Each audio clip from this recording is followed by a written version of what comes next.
Welcome to Headstones and Microphones, where we use AI to step into the past through a researched, first-person simulation of history's most interesting people. I'm your host, Calvin. While we've added some creative storytelling, our goal is to inspire your own study of these fascinating lives. Now, let's meet our guest. I am beyond thrilled today. Our guest is a man who truly went where no man had gone before. For those who may somehow not know who you are you? I'm Leonard Nimoy.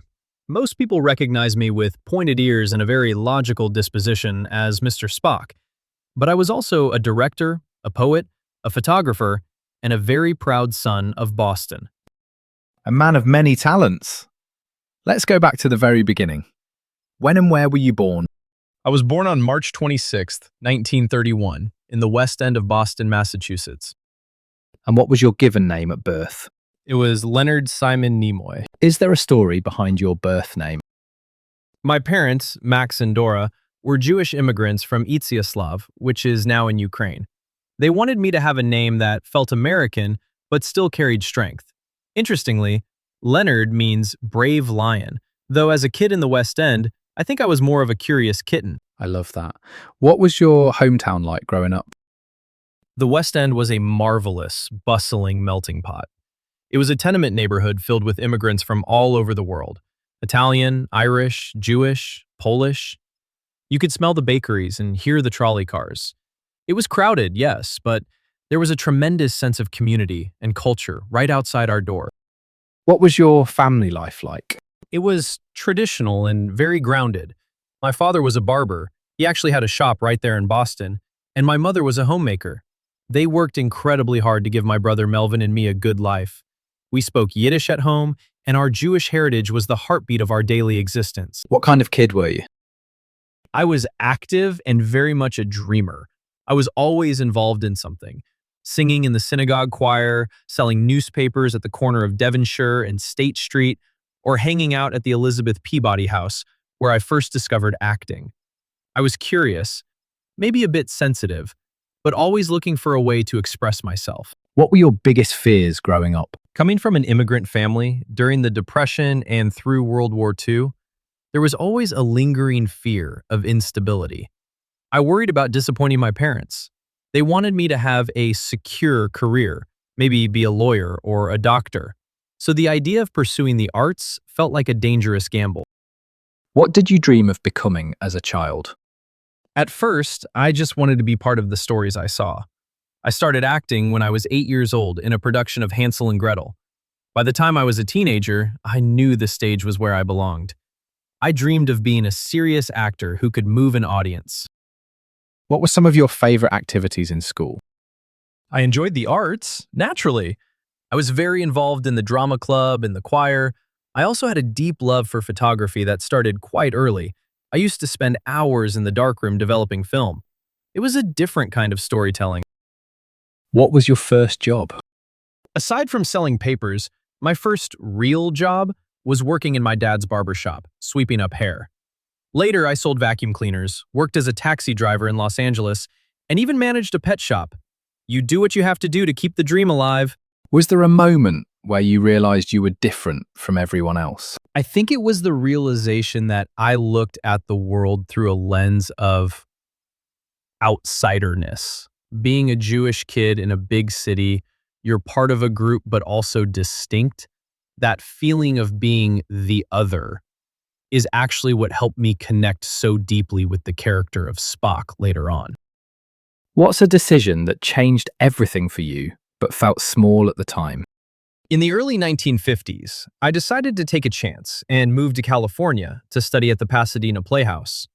It felt like a standard next step for an aspiring actor, but leaving the security of Boston and my family's expectations was the pivot point for my entire life.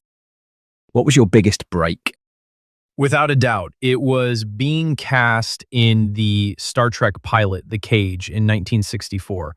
Gene Roddenberry saw something in me that fit his vision for this half-Vulcan character. Even though that first pilot didn't sell, I was the only cast member he kept for the second pilot. What were your biggest struggles before success? The struggling actor trope was very real for me. Supporting a wife and two children on bit parts in westerns and detective shows was stressful. There were many times when the bank account was empty and I was driving that taxi at night just to pay for groceries. Did you ever consider quitting? Oh, the thought crosses your mind when you're tired and broke, but the fire for the craft never went out. My father once told me to learn to play the accordion because you can always make a buck with an accordion. I thought, no, I have to make it as an actor. Were there any specific daily habits or routines that you feel are essential to your success? Preparation and observation. I was a chronic observer of people, how they moved, how they spoke. Also discipline, whether I was acting, directing Three Men and a Baby, or writing poetry. I showed up and did the work. You can't wait for inspiration. You have to meet it halfway. What job would you have had if fame never happened? I likely would have been a full-time photographer or perhaps a teacher.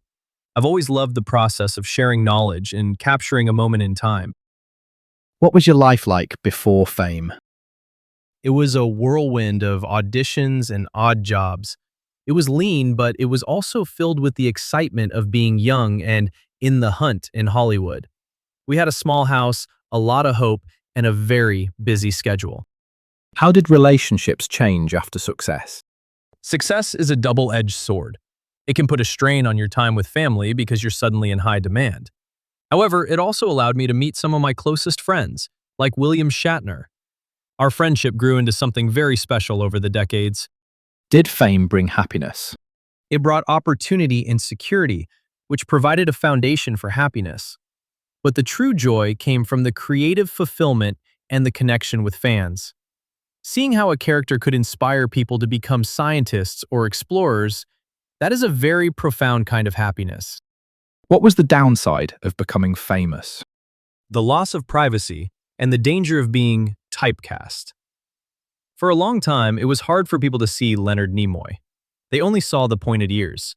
I even wrote a book called I Am Not Spock to explore that identity crisis, though I later wrote I Am Spock, once I embraced how much he was a part of me. What misconceptions did people have about you?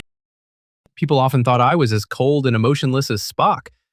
In reality, I was quite the opposite. Very emotional, very invested in the arts, and I loved a good laugh. What was your darkest moment? I struggled with alcohol for a period during the height of the quote-unquote Star Trek years. The pressure and the pace were intense. Recognizing that I needed help and moving toward recovery was a very difficult but necessary journey. What past regrets did you carry that you spoke about? I regretted that my smoking habit caught up with me later in life. I spoke very openly about it toward the end because I wanted to warn others. I also wished I had spent more time at home during those early, busy years of my career. What's something people misunderstood about your life?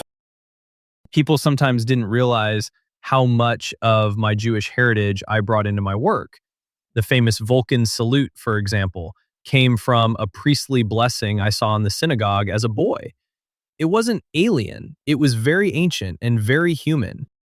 Tell me about a time when everything went wrong and how did you handle it? During the filming of the first Star Trek movie, there were so many script changes and delays, it felt like the project might collapse under its own weight.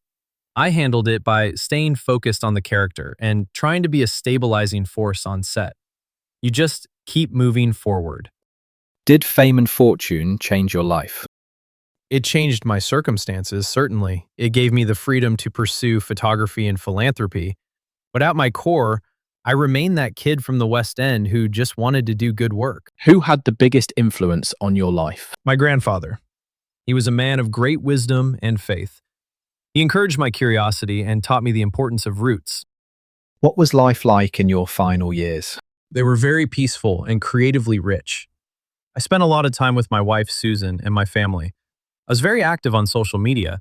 I loved connecting with my friends on Twitter and ending every post with LLAP, live long and prosper. What were you working on in your career before you passed away? I was doing a lot of voice work and made some wonderful guest appearances on the show Fringe as William Bell. I was also very focused on my photography exhibitions. When and where did you pass away? I passed away on February 27th, 2015, at my home in Bel Air, Los Angeles. What happened? It was complications from end-stage chronic obstructive pulmonary disease, COPD. It was a tough battle, but I faced it with as much logic and grace as I could muster. What's a random fact about you most people have never heard? I actually released several musical albums in the late 60s. One featured a song called The Ballad of Bilbo Baggins. It's quite a trip if you ever find the music video. What's the craziest rumor ever told about you? There were always rumors that I secretly hated my co-stars, or that I wanted to distance myself from Star Trek forever. Neither was true. We were a family, and I loved the franchise. What was your most unique habit? I would often carry a camera everywhere I went.